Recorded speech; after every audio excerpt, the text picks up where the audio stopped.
Olá pessoal, esse vídeo então é para a gente fazer a amarração dos nossos principais conceitos de custos que nós vimos até aqui no nosso curso, e então tem como objetivo de aprendizagem conhecer um fluxo de produção genérico, ou conhecer a estrutura básica de custos que alguns autores tradicionais da disciplina de contabilidade de custos tratam.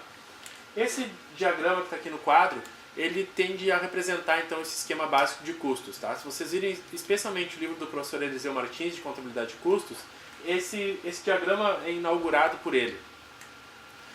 Ele resume de uma forma visual aquilo que o processo de tratamento da informação de custos que nós temos que dar para identificar qual é o valor do custo da produção vendida, né? Esse sendo o nosso principal objetivo. Então, a primeira etapa que ele pede que se faça é a separação entre os custos e despesas. Então, pegar o total das informações dos gastos do meu período. Então, peguei todas as notas fiscais que o meu setor de contas a pagar pagou no determinado ano, somo tudo, junto tudo aquilo e vou classificar aquela informação.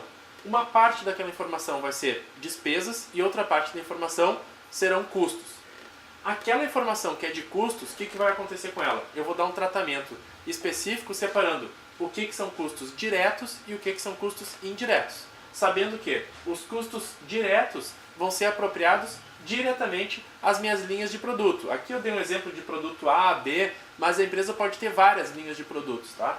O que importa é que os custos diretos vão ser visivelmente e facilmente contabilizados, mensurados monetariamente às suas linhas de produtos e, por consequência, às unidades de produto também.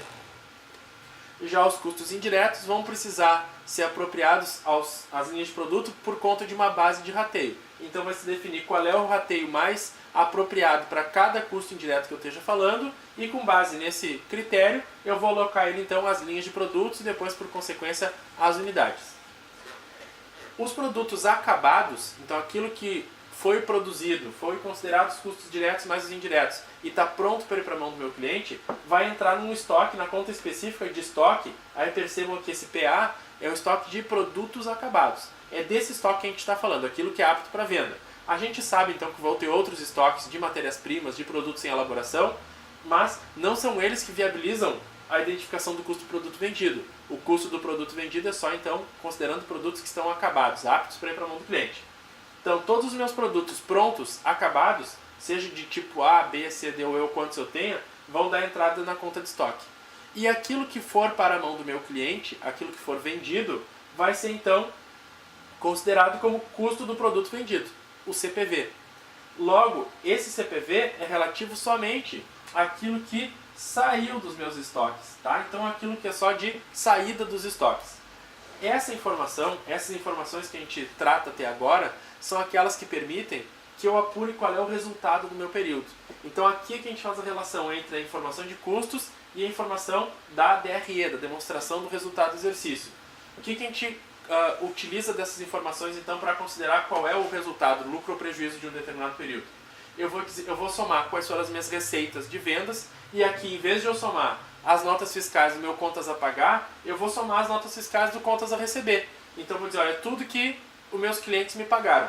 Outra forma de calcular a receita de vendas é a multiplicação de todas as unidades que foram vendidas vezes o seu preço de venda. Então, quanto eu cobro do meu cliente. Se eu vendo por tabela regularmente sempre isso, a conta padrão para se definir qual é a receita de vendas é quantidade vezes preço unitário. Tá bem? Calculado isso, eu sei que isso não é o meu lucro, que eu tive um custo para fazer aquelas vendas e tive despesas. Então, a primeira etapa, vou diminuir das receitas de vendas o CPV, ou seja, aquilo que deu saída de estoque. Vou lá na tabela de saída dos estoques, aquele valor que estiver saindo é o que eu vou considerar dentro do CPV. E vou lá pegar aquela primeira separação que eu fiz das despesas e apropriar também. Tudo que era despesas do período, eu reconheço no período em que aconteceu, de acordo com o princípio da competência. Então, o meu resultado vai ser quantidade vezes preço das unidades vendidas, ou seja, a receita de vendas, menos o custo da produção vendida, menos as despesas do período, é igual ao meu resultado, lucro ou prejuízo. Obviamente, se a soma dos custos e despesas for maior do que a receita, eu estou em prejuízo. Se a receita for maior do que os custos e as despesas, eu vou estar em lucro. Essa é a situação. Esse fluxo aqui da produção, essa estrutura básica de custos que o professor Eliseu Martins apresenta, ele apresenta até aqui, até a identificação do CPV, e nós complementamos aqui apresentando também a demonstração do resultado. Conseguir identificar qual é o resultado, essa é a principal competência desse curso que nós estamos falando aqui de metodologia básica de custos, tá? Não é a única competência principal, mas é uma das principais nossas, identificar qual é o resultado. A aplicação dessa sequência, ou seja, da separação de despesas e custos, e depois os custos separados indiretos e indiretos, a aplicação disso da forma como a gente está explicando é o que caracteriza o método do custeio por absorção. É a aplicação desses critérios. Então, até agora a gente não tinha chamado isso de custeio por absorção, mas saibam que aplicar essa sequência é aplicar, por consequência, o método do custeio por absorção. Depois nós vamos trabalhar com outros métodos de custeio também, custeio variável, custeio ABC, e eles são métodos de custeio que mexem um pouco nessa estrutura. Então eles não fazem necessariamente essa separação de conceitos como nós estamos fazendo aqui, mas a base conceitual, a base de entendimento sobre custos que vocês precisam para trabalhar com os outros métodos é a mesma que dá origem para esse método aqui do custeio absorção, que é o que nós estamos vendo agora.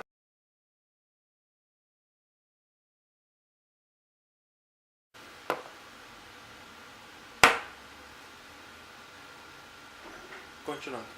Uma separação importante de se fazer é a separação conceitual entre o que é preço e o que é custo.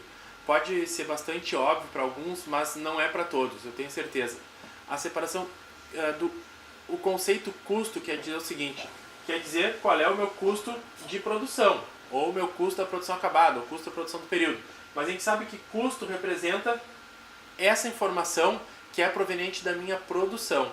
Agora, preço é o valor que eu cobro do meu cliente. E ele normalmente é diferente do meu custo. Tá? Então, normalmente é maior do que o meu custo, porque eu quero ter um lucro em cima disso.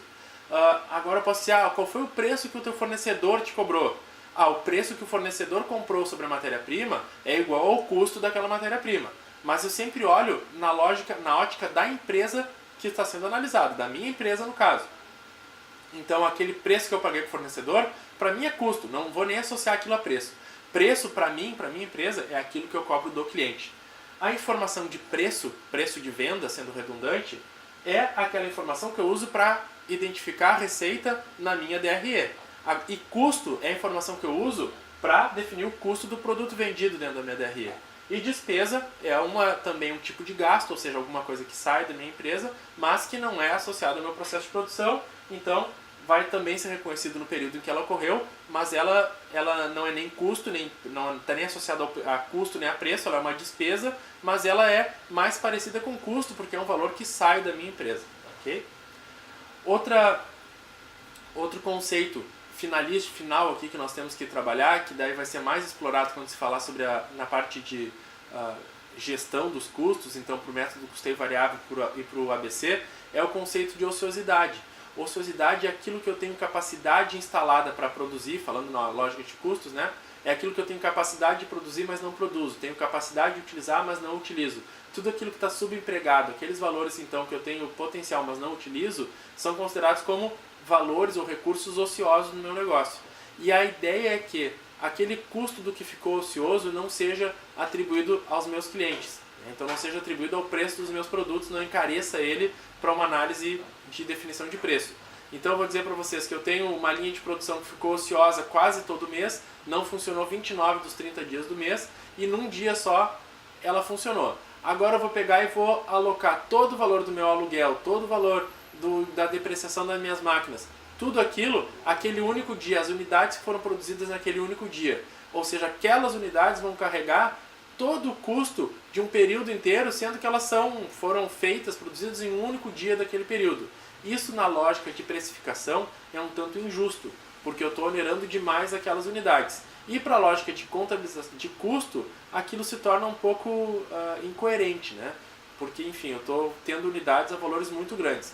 Mas quando eu vou considerar isso em estoque e inventariar, avaliar o estoque para isso, para todos os efeitos, eu vou usar essa lógica sim. Eu vou dizer, olha, todo o custo do período foi o aluguel, a depreciação, foi alocado essas 5 unidades que eu consegui produzir ao longo do mês, e essas unidades têm um custo unitário muito maior do que as unidades dos períodos anteriores, onde eu produzi o mês inteiro, Bom, por causa da minha ociosidade. Então, numa lógica de contabilização dos custos, eu tendo a onerar as minhas unidades. Mas para uma lógica de gestão, eu não devo fazer isso. Eu devo evitar isso, então não onerar os meus produtos com a ociosidade e a inoperância do meu negócio.